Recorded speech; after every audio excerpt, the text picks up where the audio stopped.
తమిళ సినీ ఇండస్ట్రీలో దర్శకుడు లోకేష్ కనగరాజ్ క్రేజ్ అంతా ఇంతా కాదు. కానీ, కమల్ హాసన్ మరియు రజనీకాంత్ల కలిసి నటించే సినిమాకు లోకేష్ దర్శకత్వం వహించరని తాజాగా వార్తలు వస్తున్నాయి. లోకేష్ కనగరాజ్ ప్రస్తుతం తమిళ ఇండస్ట్రీలో క్రేజీ డైరెక్టర్. ఇతడితో సినిమా చేసేందుకు ఇతర భాషల హీరోలు కూడా రెడీ అంటున్నారు. కానీ, కూలీ దెబ్బకు మొత్తం పరిస్థితి మారిపోయినట్లు కనిపిస్తుంది. ఎందుకంటే రజనీకాంత్ హీరోగా చేసిన కూలీ పై బీభత్సమైన అంచనాలు ఏర్పడ్డాయి. దాన్ని అందుకోవడంలో ఈ చిత్రం కాస్త విఫలమైంది.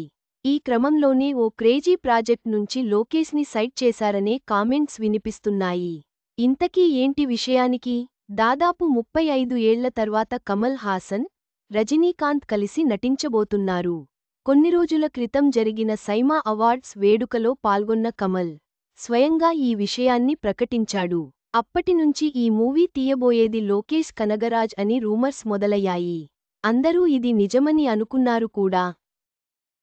కానీ లేటెస్ట్గా విమానాశ్రయంలో కనిపించిన రజనీకాంత్ని పలువురు మీడియా ప్రతినిధులు ఇదే విషయానికి అడగ్గా, కమల్తో మూవీ చేయబోతున్నానని చెప్పారు.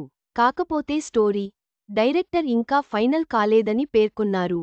అయితే లోకేష్ ఈ ప్రాజెక్ట్కి దర్శకుడు కాదని తెలిసి కొందరు తమిళ ఫ్యాన్స్ బాధపడుతుండగా, మరికొందరు సంతోషపడుతున్నారు.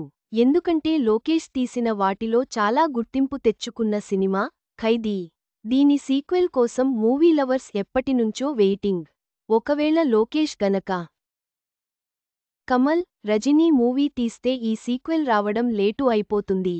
మరోవైపు లోకేష్ కాకుండా ఈ మల్టీస్టారర్ హ్యాండిల్ చేసే డైరెక్టర్ ఎవరున్నారా అనే డిస్కషన్ కూడా సోషల్ మీడియాలో నడుస్తోంది.